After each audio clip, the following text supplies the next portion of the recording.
Okay, here we go. Welcome, everyone. Just get right into it here. So agenda today, our standard introductions and Stroud updates. I'm going to do the presentation on salt monitoring, and then we'll have some discussion. Meetings recorded as usual. Recording can be found here along with other materials.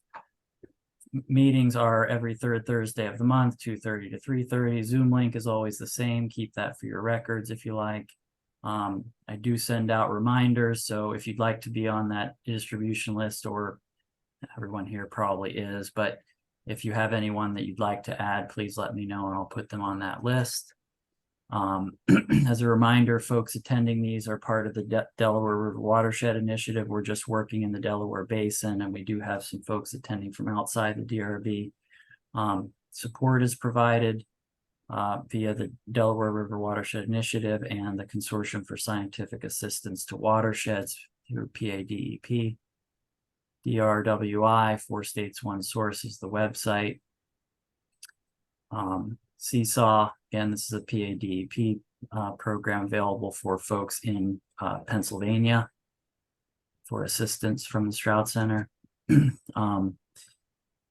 Just a review about these meetings. It's just the time to kind of talk about EnviroDIY, have our general updates about the technology and anything else that's needs to be updated. And then we have these presentations, such as our SALT series last month and this month. Myself, Krista, and Shannon are kind of the Stroud immediate team on this work. Carol and George and other master watershed stewards playing a lot of support roles. And then the DRWI leads John, Matt, and Dave at the Stroud Center.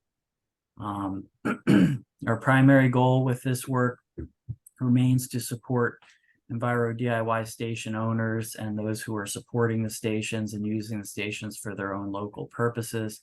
Secondarily, the Stroud Center is doing data analysis, developing the protocols and other tools, such as some of the sampling methods that I'm going to describe today. So I'll go into updates now.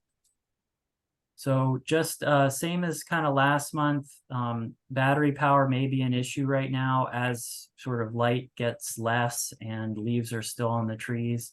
Once the leaves start to fall off, most battery issues should resolve themselves.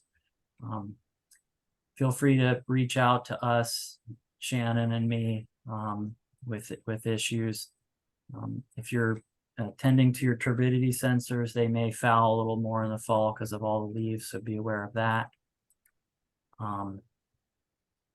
Stroud Center also is continuing to offer support on synoptic sampling events, or snapshots, or blitzes, as some folks have been calling them, as well as just other monitoring approaches, some of which I'm going to talk about today, kind of, focusing on salt, chloride and conductivity, which will be the conversation today, water temperature, at least as we've been sort of talking about. It's been a summertime thing, but please be in touch if you'd like support on this type of monitoring or any other type of monitoring or science work.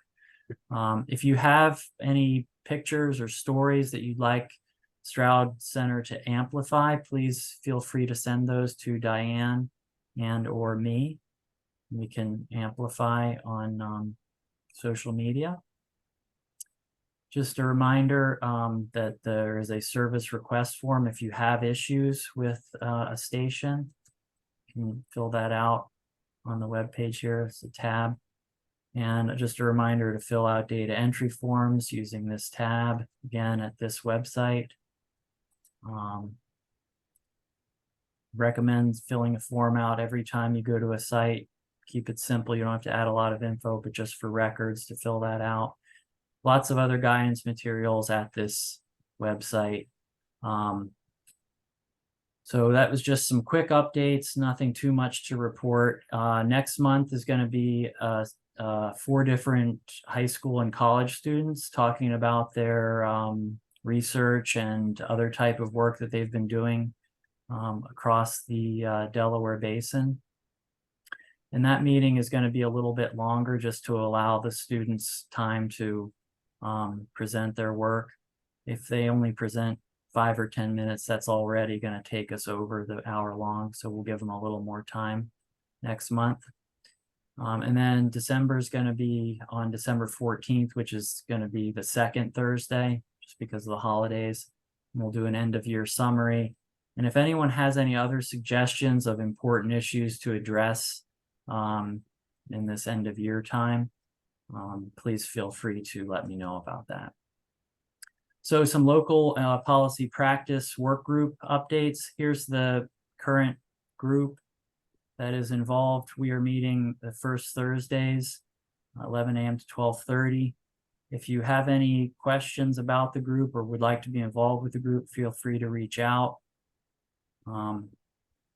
Here's a short-term charge. It's basically how to use the data from these stations in your local context to influence and advise municipal decision-making.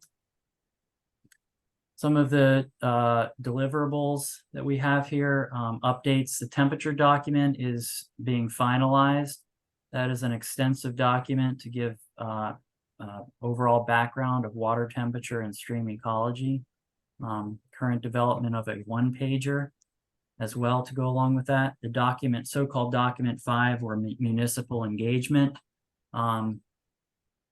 is also pretty much finished and in review.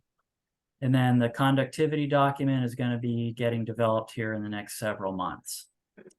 If you have any questions or would like to review those documents, please be in touch. So here's some more details about the review. The local policy and practice work group will be reading and suggesting edits for the temperature document, and we have specific partners that are going to be reviewing it. Few experts will be reviewing it here in the next several weeks. We're going to be kind of having some discussion around a one-pager executive summary type piece of well, what do we want to call it? It's a one-pager, brochure type document, fact sheet type document that will be used publicly, that can be taken to meetings, given to supervisors, boards, that type of thing. So along those lines of a brochure or fact sheet, for this group here today, would a temperature fact sheet be helpful? And what use cases would you tend to use this fact sheet for? Like, what would you like to emphasize? What would best serve you, if anything at all? So if you'd like to reach out to me or Ian or Dave Manning or Steve Tricarico regarding that, or Carol Armstrong. Carol and Dave have been working on the temperature sheet, the temperature fact sheet.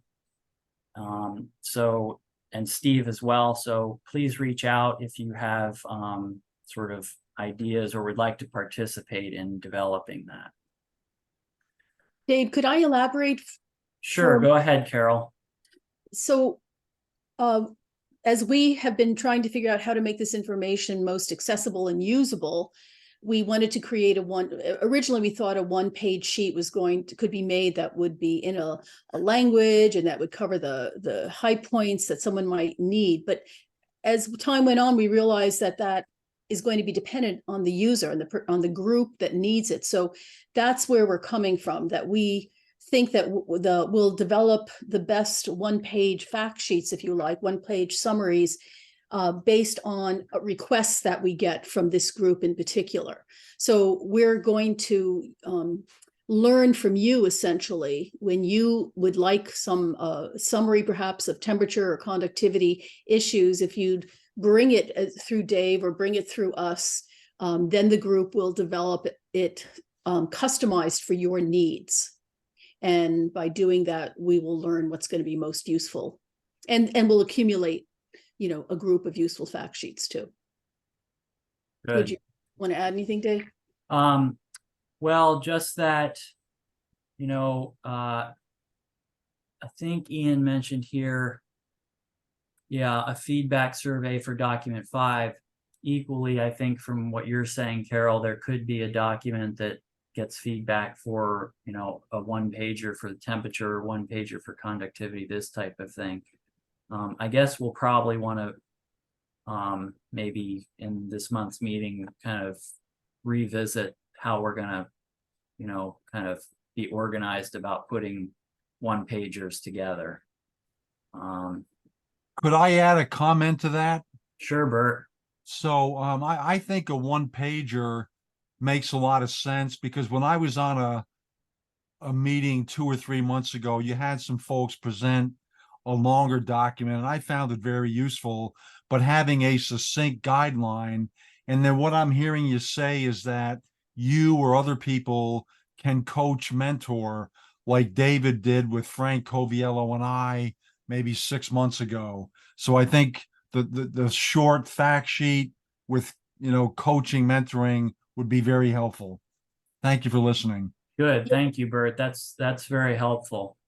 And because I want to add, Krista Reeves, who's also on this meeting today, she, is a very experienced manager of a watershed group, and she's the one who found that the needs were going to be differ. They're going to differ based on the meeting that's coming up for you, the purpose that you need to put it to, and I thought we, that we all thought that was a good idea. Yeah. It's going to be tailored per your audience and their education level, and so it has to be mutable like that. It has to be something that you can change, when the audience changes.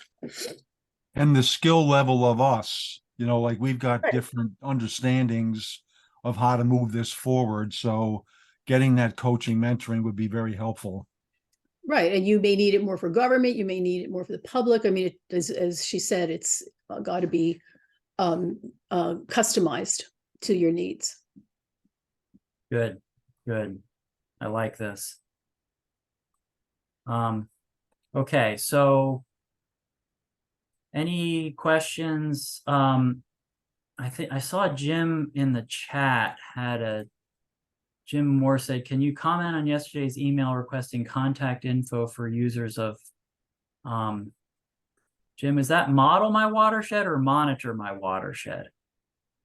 I'm sorry, monitor. The question really was looking for contacts information. I suspect it's about getting charged for usage.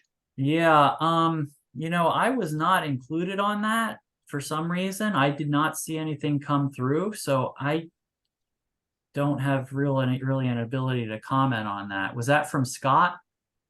Scott, and well, I don't know. It was blind. It was an automated send out to all of the users, and Okay. I guess Great Marsh Institute was listed as a user because I have my name and Great Marsh Institute on. I have 9 sensors, so I guess that generated an automatic request. Okay. And I did talk to Scott Ensign, so funding has become an issue for this whole thing. Yeah. Okay.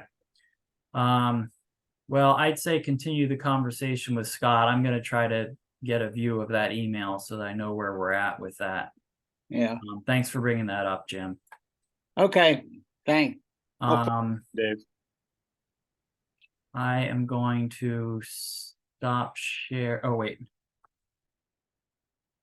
Anything else before I move on to the presentation?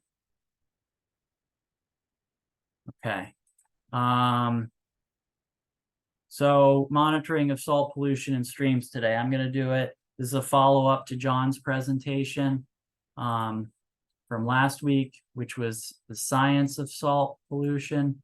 This is going to be monitoring of salt pollution. Can everyone see that okay? Oh no, I have to share again. Hold on.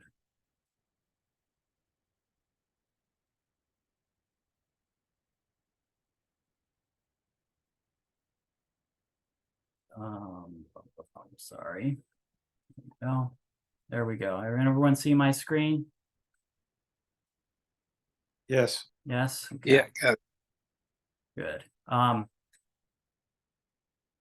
right. So this is salt monitoring. I'm going to try to go into some detail here about some different variations of kind of the sort of standard approaches that we're all sort of generally using, but I'm going to try to go into some detail about those, and also try to get to some real fundamental concepts. One of which is this right here. I wanted to address this right at the beginning. Groundwater is the main source of water of streams in our region. They are gaining streams. So when there's not a storm happening, when there's not overland flow happening, these storms are fueled by groundwater. Okay, so if groundwater is contaminated with salt, then the stream's going to be contaminated.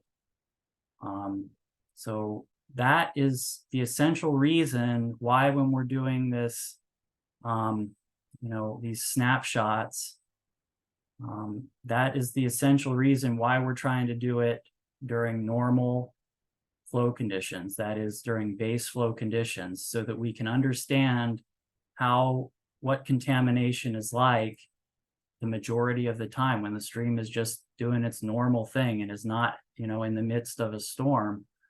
What sort of conditions are in there, and the biology are exposed to. So what the deal is here, to add a little more info, when you have this type of landscape with houses and cars and roads, and you get salt application, and then that salt can either run off during a storm, and directly into the stream, either during or after when things start melting and the salt gets flushed in, or it goes through the ground and goes into the water table and comes out as groundwater in the stream all year long. That's why we see contamination of streams, high salt levels in streams throughout the year when there's no salt application. Okay. So the two basic methods that we were sort of talking about for measuring salt are with chloride, using these chloride strips. Sodium chloride is the main road salt used. There's others which I'll describe here, but sodium chloride is the main one. Chloride is easier to measure than sodium, so that's why we measure chloride. And then conductivity. Conductivity is simply a measure of how well water conducts electricity, but it is closely correlated with chloride and with cations and anions, positively and negatively charged ions. And I'll get into the details of that. So as I mentioned, sodium chloride or rock salt is the same as table salt, and that is the main road salt used. There are other salts used, such as magnesium chloride and calcium chloride. Often they have a whiter look, more powdery look. And so, John talked a little bit about this, but when these salts go in water, they dissolve and they just go into their positive and negative charges. So you've got sodium and chloride, just a little bit, in a low concentration situation. And you can see we've got sodium and chloride, but we measure the chloride simply because it's easier to measure. You can measure sodium, magnesium, and calcium also. That's a little more involved and generally requires lab analysis. But these strips allow you to measure chloride across a range. And you can see that if you have, sodium chloride, magnesium chloride, calcium chloride, you're still going to have all that chloride, and it's going to represent all of that as the salt content. And then you've got, you know, these strips, as most of you, I think, know, you have these strips which you read, and then you translate to an actual milligrams per liter concentration on the bottle. So you've got, you know, you go from low to high in these things, and it's just this white bar that rides up the strip. They take a couple minutes to complete. This part at the top turns black, and then it's ready to go. Okay, so chloride, as you know, most of us know, is higher where there's roads and parking lots. And as I mentioned, this is not just during winter road salt runoff. This represents base flow year round and is representative of groundwater and overall stream contamination from groundwater. So, you know, what we have here is non-storm chloride on the y-axis, and you can see a gradual increase as it with impervious surfaces, roads, parking lots, so on. Again, non-storm. Okay. This is just another sort of graph characterizing that idea of you know, urban versus forest, and general sort of salt contamination in urban and impervious surface areas. We've got 3 streams of the Delaware Basin, mostly really of southeastern PA. You can see this Valley Creek has been increasing. This increase you see here is not only because of development, because of urbanization, which happened in the 70s and the 90s, but it's also because of increased application. There actually wasn't a whole lot of new development in this range. It seems to be a lot because of increased application. Nevertheless, point being is that when you keep dumping salt on the landscape, it gets into the groundwater and then contaminates streams throughout the year. Okay, so one of the benefits of measuring chloride is that there are actual thresholds and criteria that have been developed that give you an idea of really when you're in danger zones for toxicity to animals in the stream. So you can see here our natural range in southeastern PA, at least, is in this 5 to 20 range. It's really more likely in the bottom end of this, 5 to 10 or 15. So it's very low naturally. And then you get into some of these more recent thresholds that have been recommended by Maryland and Ohio, which are in about the 50 milligram per liter range. Canada, which is also a more recent one on newer research, newer data, has the chronic toxicity threshold at 120 milligrams per liter. And then the USA one, which is a recommendation from EPA for states to use, sits at 230, was developed in 1988. So as I mentioned before, chloride influences conductivity. Conductivity, you know, goes up. It's how well the water conducts electricity. The more positive and negative ions, the better it will conduct. So you can see a strong correlation between chloride and conductivity here. This is from streams in Westchester. These are all different streams here, different colors. And you can see there is variation between the streams. You know, but you can also see that there's a really tight kind of influence of chloride on conductivity there. There is natural variation in conductivity, which we'll get to in a second here. So moving into conductivity, conductivity measured as microsiemens per centimeter, just a descriptor of the conduct of how well it conducts electricity, the water. So, and as I mentioned, more cations, more anions, higher the conductivity. Conductivity is a good general indicator of stream health. So, you know, the higher the conductivity, generally, the lower the stream health. Now, that's not a, you know, a completely crisp and clear one-to-one relationship, but it's pretty convincing. You know, and you have to be kind of cautious about this stuff, but you know, of the one measure of stream, if you had one measure of stream health, conductivity could be one to consider. Conductivity is also higher in urban and developed areas. So again, low ion concentration, less than 100 microsiemens per centimeter or so is generally considered low conductivity in our region, and then higher conductivity, above 300 is considered elevated, but certainly, at base flow, we see base flow streams with base flow of 1,000 or even 1,500 microsiemens per centimeter. But then with the storm flushes, you get into this range of, thousands or tens of thousands of these, spikes that happen in the wintertime. Okay. Just like with chloride, conductivity increases with imperviousness with urban land. But there is natural variability in this. This is a map of the United States, obviously, from this 2019 paper by Olson and Cormier, a couple EPA folks, where they modeled. They basically developed a model to predict what the conductivity should be naturally without any human influence across the United States. So you can see this is natural variability here. So you can see here in the middle, kind of middle west part of the country, there's really naturally high conductivities. You can see in the east, they're much lower.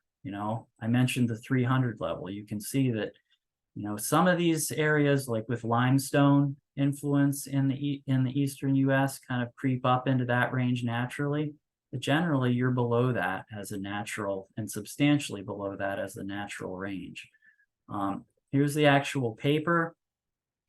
At the end of this paper on page 10, it gives you a link to an actual map that's clickable of all these streams at a pretty detailed level throughout the country. So here's this map, here's the link. But regardless, what you can do is click on these different sections and it tells you what your natural conductivity should be. So you can use this map to compare values that you're getting from stations, values that you're getting from doing hand measurements and your synoptic sampling events or whatever, and compare there to get a good idea of how contaminated your stream is. So here's what I meant about good health, a good indicator of health of streams. You can see here, this is sites from the Schuylkill Basin mostly. Macroinvertebrate score, which is, as I'm sure most of you know, is the way that stream impairment is determined. You can see pretty convincing decline in macroinvertebrate score as conductivity goes up and as chloride goes up. Now, an important thing to remember, though, is that correlation does not equal causation. There's a lot of other pollutants that come from the urban environment, from cars and industry and pesticides and lawns and wastewater, treated or untreated. So, conductivity and chloride not only have the potential to be stressors themselves and have toxicity effects on organisms themselves, but they also can be indicators of other pollutants that are not as easy to measure in these landscapes, in these streams. Jim, yes, I can post that. Remind me when I'm done, Jim, to post that link into the chat. Okay, yes, thanks. So, all right, let's get into the actual monitoring. So I'm going to talk about continuous data, and I'm going to talk about point in time or just hand measurements. These are sort of some variations of different ways to go about doing hand measurements out in the field. Or hand measurements of samples you collect and bring back and then measure at home or in your lab or whatever. So let's talk about continuous data first. Those people, this is EnviroDIY group, so everyone knows what's going on here. But what the continuous data does is it just allows you to see ongoing at a single point what's happening. So, it'll tune you into, this is a feature here of data streams that we want to be aware of, especially in our conversation today when there's this dilution effect. This can help guide additional sampling that you may be doing in your watersheds. You want to sample at base flow. But then also base flow meaning when this is level. But also what the continuous data does is it allows you to see when spikes happen. And most of these spikes that we seem to see happen very quickly. So unless you have a continuous data sensor out there, you're unlikely to be able to fully detect it all, or if you happen to detect a spike, fully characterize that spike in terms of its extent and length of time that it occurs.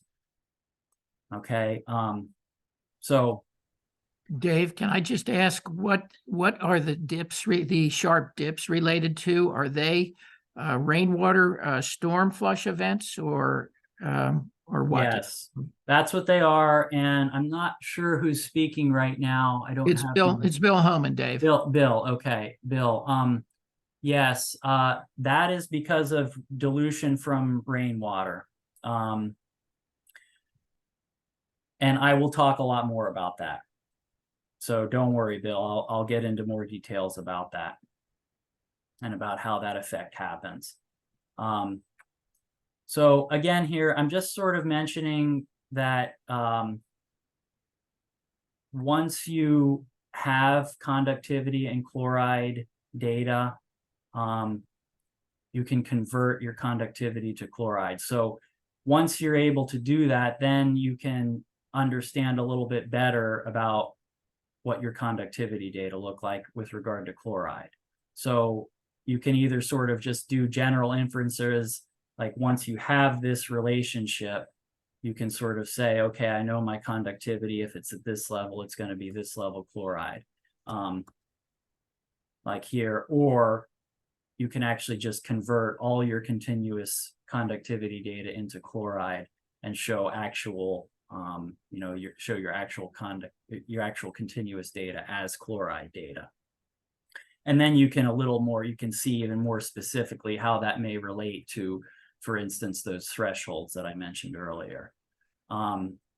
So again, just some examples here, and we don't need to dwell on these a long time, but just kind of giving some different sort of patterns that we see with the continuous data. A lot of this is pattern recognition.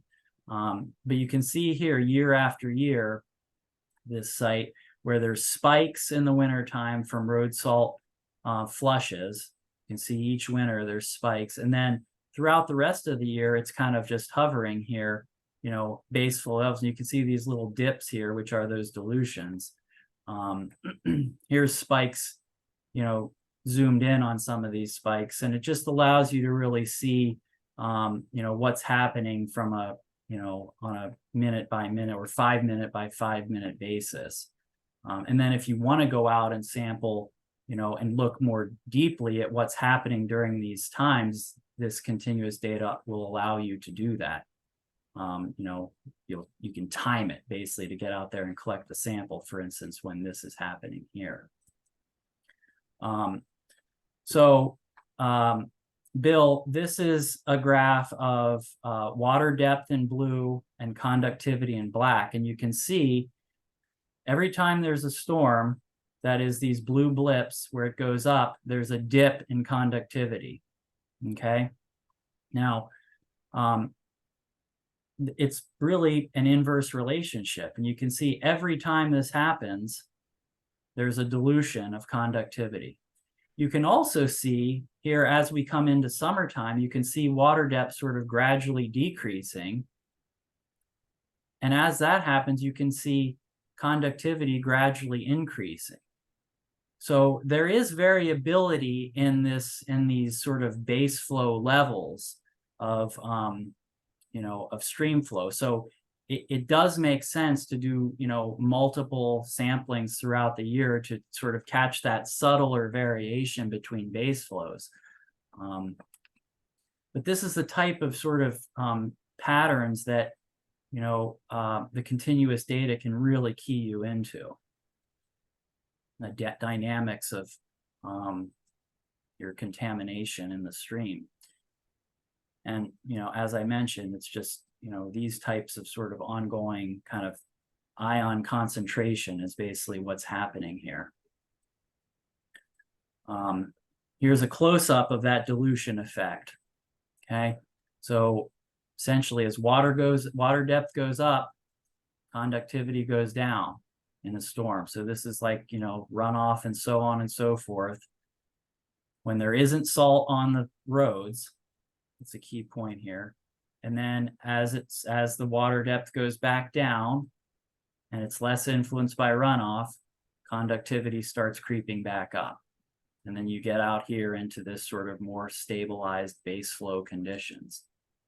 Now, in winter, though, you have something different that happens if you're sort of around a storm time and they have salted the roads or brined or whatever.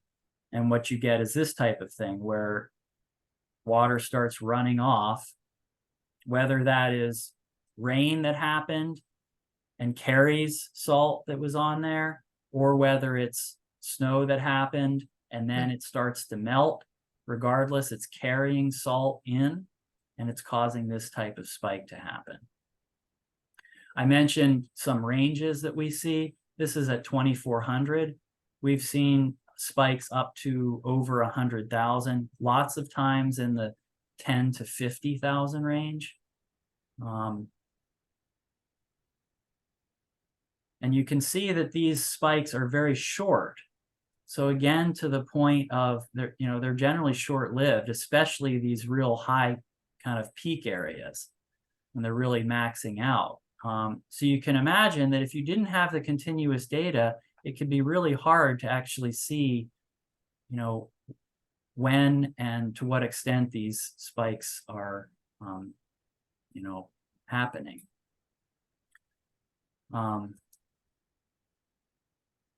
And that just emphasizes the importance of continuous data for understanding these types of temporal dynamics in streams. There's also the continuous data can help you to see these differences in landscape. So here's a situation where the stream is forested, a wintertime event when there was snow on the ground. There's no spike that happens here. Orange is conductivity, blue is depth. No spike that happens because there weren't many roads there. There's not much salt application. Here, lots of urban land use, red, and you have a spike. That's the general trend. Spikes in, you know, urban areas, no spikes in forested areas. Now, another thing that happens though that you see with this continuous data is you can just see, you know, your general trends and differences in base flow conditions. So you can see this forested stream, you know, it kind of varies a bit as there's some rain and so on and so forth, but it kind of hovers in this 125 range. And here's an urban stream that sort of consistently is at 1,000. And you can see that that is staying the same, you know, throughout the year. It's not like the base flow conductivity is going way up in the winter because there's salt coming in all the time. The salt is coming in the spikes generally, and then it goes back to normal. And what's fueling the stream throughout the year, including winter, is groundwater. And if that groundwater is contaminated, it's contaminated all year long, not just in the winter. Okay, so moving on to hand measurements. That was our summary of continuous data. Let's move on to hand measurements. We'll get into the snapshots and stuff like that. But hand measurements, you know, this is sort of just the traditional way of doing things. You know, you go out and you either take a measurement on site like this, or you collect a sample and bring it back somewhere to a central meeting area or your home or a lab, and you do the measurements there. Now with this salt stuff, you can do that. You don't have to preserve the samples. You don't have to do anything. The salt is just it's gonna stay the same. So you can just take those back and measure them a day later if you want, or 2 days later if you want. They're not gonna change. You can't do that with some parameters like nutrients. You have to keep those cold and preserved and measure them within a very short period of time. Otherwise, they're gonna change. That's not the case with the salt.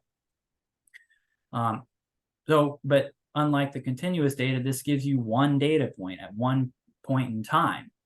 You can certainly repeat these, but it means you have to actually be there at the site to do that. So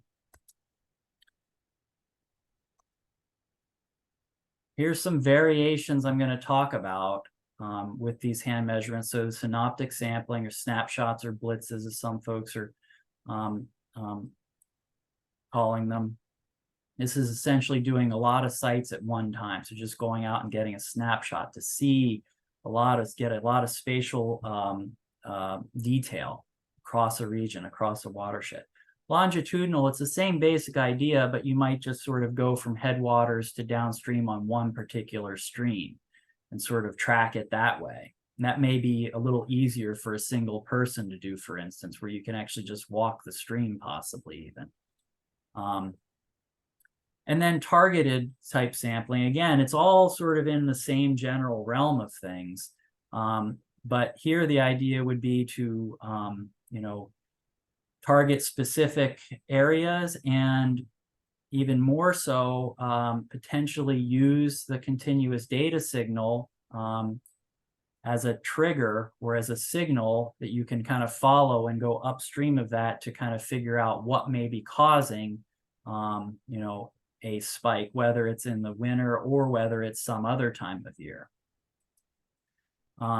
So again, timing with these individual samples these hand measurements is super important.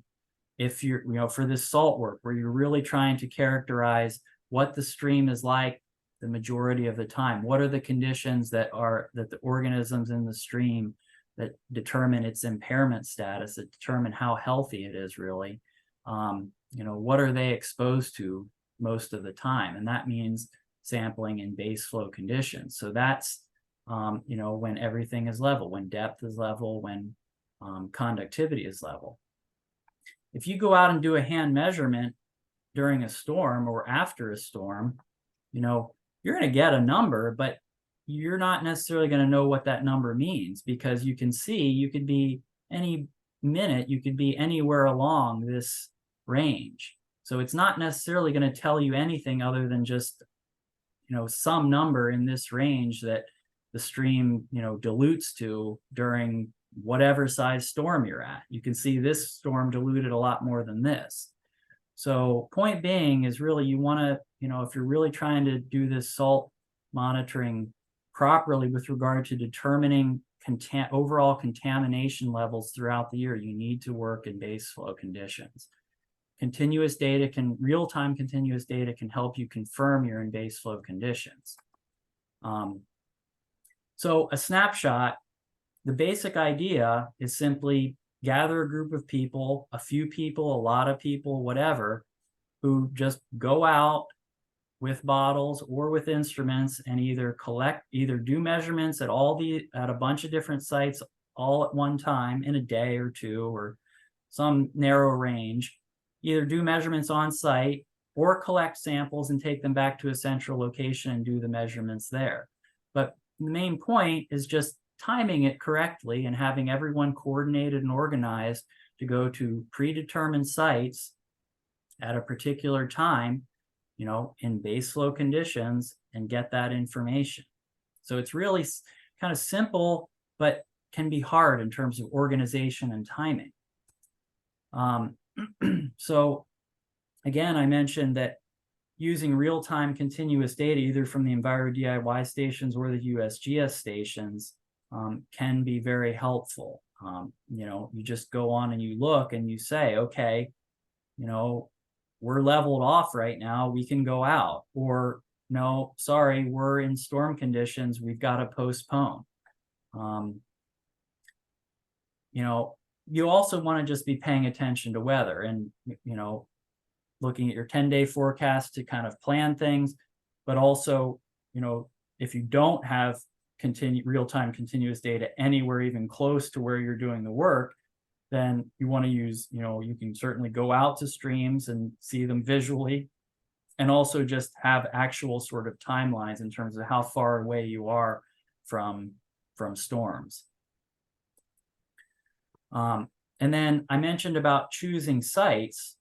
The deal here is you're trying to get a picture of, a detailed picture of a region, but you're also hoping to, I think in most cases, you're also hoping to figure out where and why, there may be contamination or there may not be contamination. So in this little diagram example here, there's sites positioned strategically. So you're getting sites in all these little different tributaries.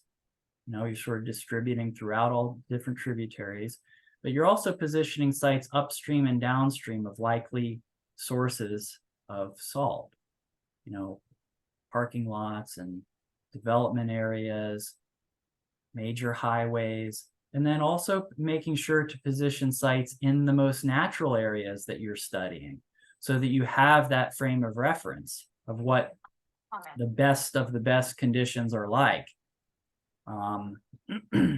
So that's the general idea with site selection. So you want to be purposeful with your site selection. People are important. You can either you can do this in a lot of different ways, and I'm going to get into some of those. You can, do a lot of people who don't have much expertise, or you can do a few people that have a lot of expertise and can visit a lot of sites in a short period of time. But this is the idea, what you sort of want your results to look like, or what your results, potentially could look like. This is Westchester, PA. This is downtown. This is 100 and some site snapshot that was done over a couple days, in base flow conditions. And you can see that contamination worsens as you sort of get outside of town into the more suburban and rural areas. Downtown streams in the most impervious areas, were the highest contamination. But there's a correlation there, but you don't entirely know. You can see some of these sites outside of town, some of these had the highest levels. A couple of these were over 500 and not necessarily even in a super developed area. Here's another just sort of same deal, kind of getting an idea about the hot areas and the areas that are less contaminated. This is a pretty developed watershed in Northeast Philadelphia. You can see most sites have substantial contamination. And you can also, obviously, when you get a lot of different sites, you can display them like this and sort of easily compare them to your different thresholds. Here you can see in these different watersheds, almost all the sites exceed this 50 milligram per liter level. About half or more exceed the Canada, and then not that many, a quarter maybe, exceed the 230. So these snapshots sort of can give you this type of perspective on your watersheds or your regions. Longitudinal sampling. Again, sort of the same idea, but you can see here it's sort of just going down this one stream basically. And, these sites were visited multiple times. This is a high school student that actually did this study, and she went and visited these sites repeatedly during base flow each time over the course of, a month or two in the summer, and sort of got those variations that I described, and then came up with average levels. And you can see that up here, where it's more urban, the streams were more contaminated. As you come down here into this forested area, groundwater is less contaminated, and it starts to dilute some of this contamination from up here, and you get into lower levels of contamination. What was I going to say here? Spatial differences.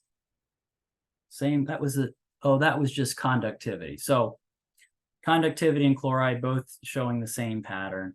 And, obviously when you're doing this, when you collect this data, you can also look at it against land use to sort of confirm these patterns and look at outliers.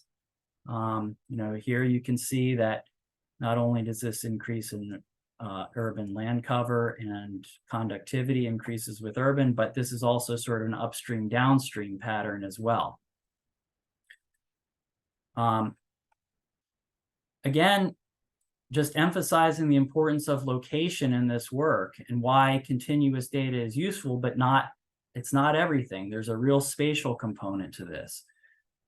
This is in Krabby Creek, tributary to Valley Creek, and you can see some of these tributaries, these ones coming from the east side, are hundreds of units lower than these ones coming from the west side. There's not that big of a difference in these in terms of landscape, and yet there's a substantial difference. Unless you actually sampled those in this sort of, high number of sites doing a snapshot type approach, you're not even going to know that. Even this type of effect, like laterally across the stream. Now, this generally isn't going to happen that often, but it does happen. This is a situation in northern Delaware. Left side is a heavily developed mall and parking lot area. Then this side is sort of lower density residential. And I probably should have pointed this out a little better, but this reads 156. This reads 8 or 805. And that's, a greater than 600 unit difference, and they're less than 10 feet apart. Okay, so, there's a lot of subtlety to this at times, and it really can be informative. Carol's done this, lots of folks on this call have done this, where you just walk up a stream and take your meter and just explore. And you really do see sometimes some really dramatic differences and things you wouldn't necessarily expect. Last thing to mention here is targeted problem investigations. So this is a spike that happened not in the winter. And so the idea here is sort of sleuthing to figure out, why a spike is happening. What was done here, there was a station. This is again in Westchester. There's a station right here where this spike kept happening. And Charlie Coulter, Master Watershed Steward, went up each of these branches with the equipment and figured this out.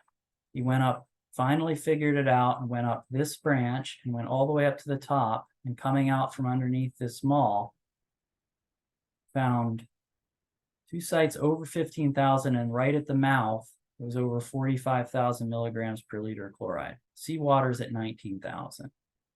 So that spike was not that big. It was getting diluted, but when you tracked it upstream, you found a really intense source. Okay, so that's some of the subtlety that goes on with this. There's also a lot of other types of monitoring and data points that can be collected with this. Those are often, these cations that we talked about, sodium, magnesium, calcium, potassium, and then other things, metals and other chemicals that, can be liberated from the soil and pipes and roads, and that are related to salt pollution. As most know at this point, that Flint situation was due to new salty water being used that liberated lead from pipes.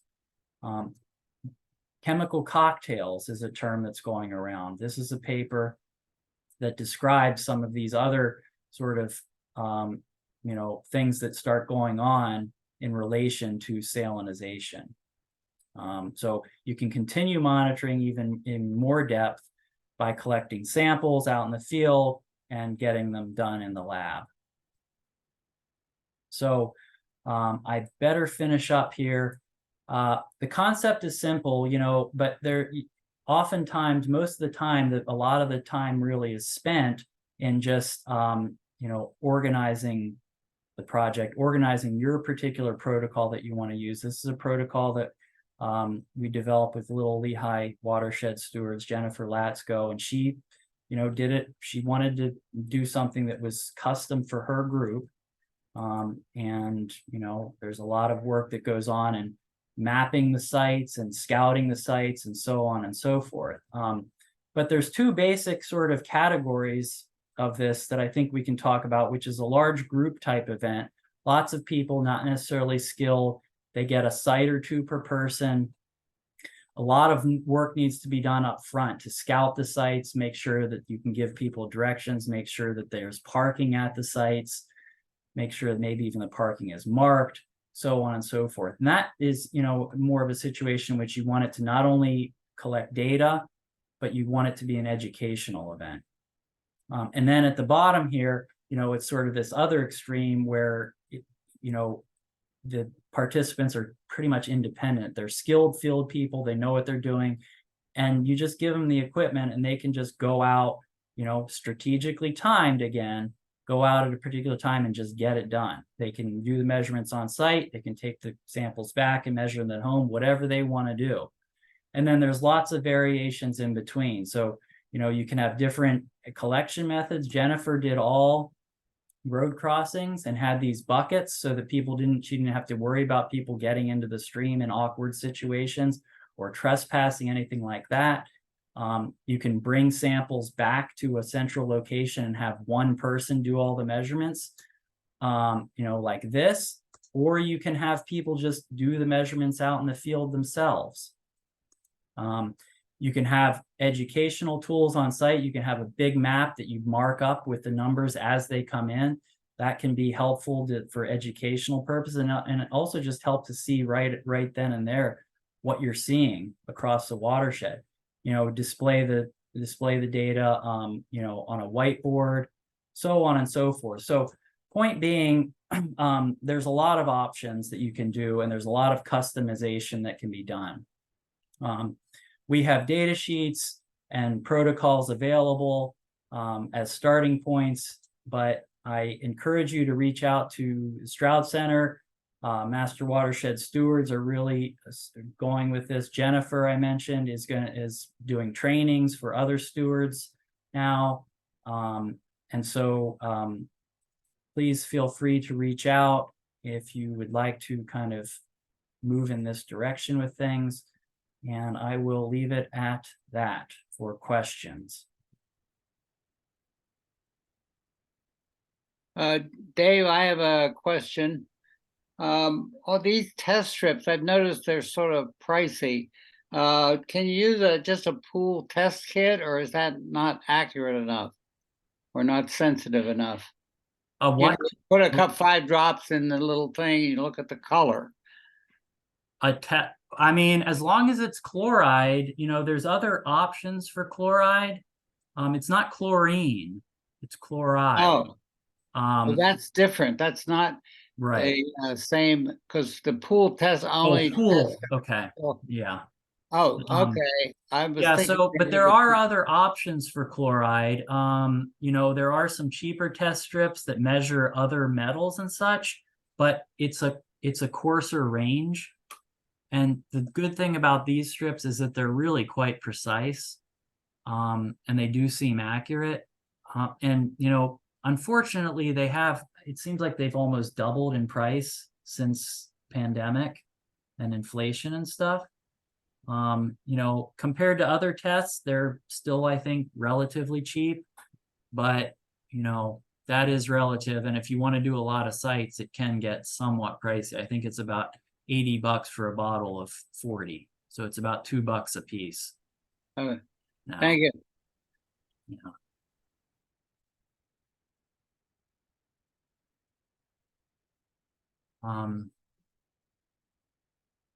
Other questions? Anything else? Other things to discuss? Could you just say again who it is if someone wants to do salt synoptic testing, who is it who's helping people develop that? Well, certainly that, folks can reach out to Stroud, to me directly. I don't want to volunteer you, Carol, but I know that someone like you could facilitate, Jennifer Latsko, who's a master watershed steward in the Lehigh Valley area, developed a snapshot herself, organized it herself. We assisted. But she is planning to be, they seem to be trying to have some training of other groups up there to do it as well.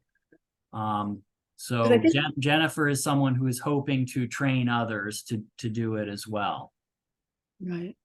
Because I think we need to do, I would like to organize one in the Pickering, one because based on USGS, the data collected by the Chester County Water Resources Authority, it had the highest increase of all Chester County streams. That's great. I mean, it's great you're going to do it. Yeah. And also because there's so many threats of development, it could be helpful to people who are discussing that. So, but rather than me just thinking it up, I'd like to, do it with partners to think about what's the best time of year and Yeah, to let's identify the sites and things like that. let's talk about that, Carol. I mean, we can pretty much do it any time of year, as long as you're not just in a period that's just ridiculously rainy or snowy or something. Right. And just getting too much dilution or spiking to make it worthwhile. Mhm. But yeah, Okay. let's figure it out, and we'll develop, we'll sort of customize it for, as I sort of described there, we can customize it according to how many people seem to want to be involved and how much time they have and that Right. type of thing.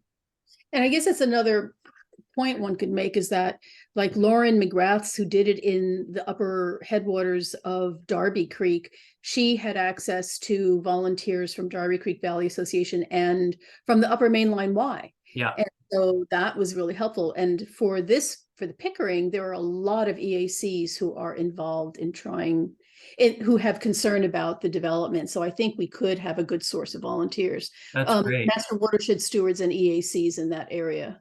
That's great. That watershed. Yeah, Valley Forge TU would also. Great. help with that. Oh, yeah. Okay, great. That's great, Pete. Yeah. All right, I'm going to stop recording and we can continue.